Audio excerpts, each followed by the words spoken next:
Welcome back to Designsmith. Today I'm going to show you how to do this really cool technique where you overlap shapes in Illustrator and then bring it into Photoshop and add some effects to it. Before we get started, please subscribe to support the channel. Alright, so the first thing I'm going to do is activate my rectangle tool, and I'm going to draw out an actual rectangle, not a square that I typically do. And I'm just going to make this exactly 14 by 7. Because I have something specific in mind for this poster. And then just to make it a little bit easier to work with, I'm going to take it off of my artboard. I just find that it's easier to work with things when they're a little bit more detached from the background itself. Alright, so now with this selected, I'm going to go over here to our free transform tool, and I'm going to go right here to perspective distort. And just go up here and just click and drag this up.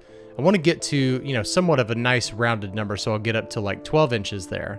Alright, so now we've got this really cool perspective distort, and that's just going to make it a lot more visually interesting. Alright, so now I'm going to hold down Option on Mac or Alt on Windows and just duplicate this over. And I'm not going to worry about moving it precisely. However, if you want to do that, let me show you another way to do it. You can hit Copy and then Paste in front, and now hit Enter on your keyboard and do something like -1 inch and -2 inch. Or you can move it a little bit further away. And what the heck, I'll just do that. So we'll do -4 inches on both horizontal and vertical. And we're gonna hit OK. And now I'm gonna select both of these. I'm gonna activate my blend tool. And now let's double click on our blend tool over here in the toolbar. And this right here says specified steps. We're gonna leave this at 8. And now with my direct selection tool, I'm gonna select the top layer here. I'm gonna color this red. And then I'll select the one on the bottom. And we'll do red also, but I'm gonna do a darker red. So we've kind of got those steps in between there. And the cool thing about the blend tool is that if you want to change the colors, you can do that at any time, just as long as you haven't expanded your appearance yet. And that's the very next thing we're going to do. So let's select this, go up to Object, Expand, and we're going to expand the object and the fill and hit OK. And now each one of these are their own individual rectangles, but they're still grouped together. So we need to go up here to Object and Ungroup. And now we can click and drag on each one of these individually. So now what I'm going to do is select all of these and go up to the opacity and type in 50%. And so now we can see through all of these rectangles. So let's select all of them, and I'm just going to move them over here on top of our artboard. I'm going to scale this down. I'm holding down Shift while I'm doing that. And if you want to, you can hit Command or Control G to group them together so that you can align them to your artboard. So let's make sure that Align to Artboard is selected and go up here to Horizontal and click on vertical. So now it's perfectly centered in the middle of the artboard. And we'll go over here to the width and we'll make it exactly 14 inches. Okay, so we have this stack of distorted opaque rectangles here, and it's looking pretty cool, but we need to bring it into Photoshop to finalize those effects. So let's select all of these and we're gonna hit Copy. And here I am in Photoshop, and my document setup is 18 by 24 at full 300 resolution. And we're gonna hit paste, and 99% of the time, we're gonna paste as a smart object. We're gonna hit OK.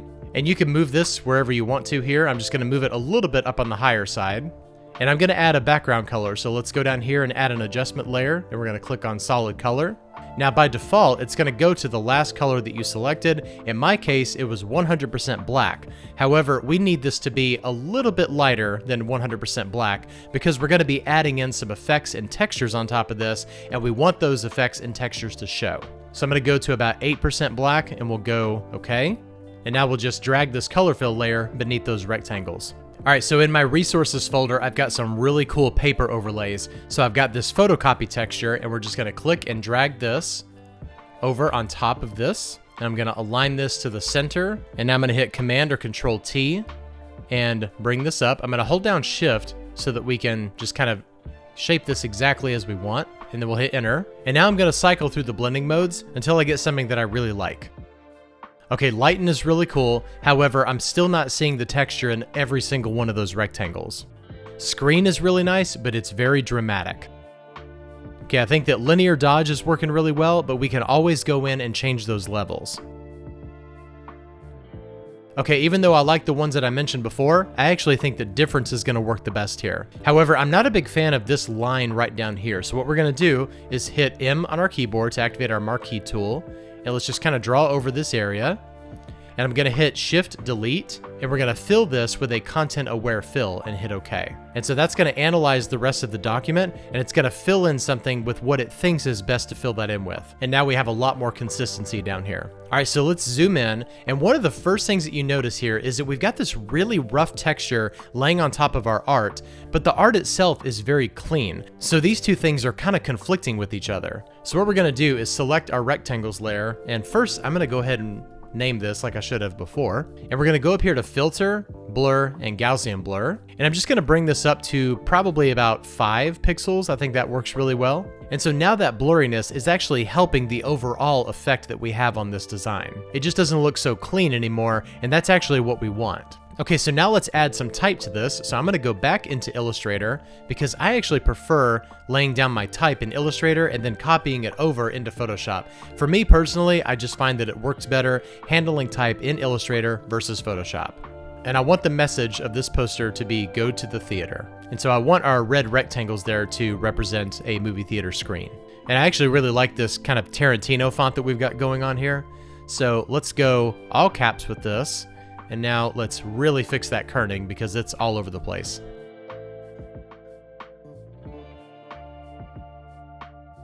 Okay, and normally I want to give a pretty good amount of breathing room, but I actually really like the tightness of this. So let's make the leading also very tight. And I think I'm going to put a period at the end of that because it just feels like it needs it. Okay, so now that I've got my type set exactly as I want, I'm going to go ahead and create outlines. And I want to size this to something that's a little bit more precise. So let's get this down to like maybe 8 inches. I think that looks good. And I can change the color in Photoshop, but I actually prefer to just go ahead and do it right here in Illustrator. That way I don't have to worry about adding any layer styles, and the effects and the textures also won't be affected. So just like earlier, we don't want to do 100% black because those effects and textures won't show up. We also don't want to do 100% white for the exact same reason. So I'm going to double click in here, and we're going to go all the way up here to white, and then bring it down to about 92%, which is the inverse of what we did earlier. When we did black, it was 8%, and now we'll take 8% away for white, so that leaves us at 92%. I know, math is so much fun, isn't it? All right, so now let's select this text and hit copy, and we'll paste it into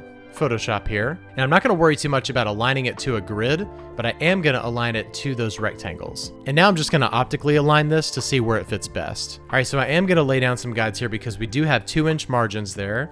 And I think it's best if we align this to the bottom and make those 2 inches as well. So let's zoom in here and align this to the baseline, and we'll just move this over just a little bit, and we'll make this T aligned to that grid. All right, that's looking nice, and as you can see here, if we zoom in, it is picking up on those textures. Okay, so now looking at this text, we're dealing with the exact same thing that we dealt with earlier with the rectangles being too clean. This type is also too clean. So let's go up here to Filter, Blur, and Gaussian Blur again. And 5 is way too heavy, so let's bring it down to probably 2, and that works a lot better. Okay, I'm just gonna name this layer right here. And let's say that if you got to this point, but you wanna change the distortion of the rectangles, all you have to do is double click on the thumbnail, and this will take you into your Vector Smart object in Illustrator.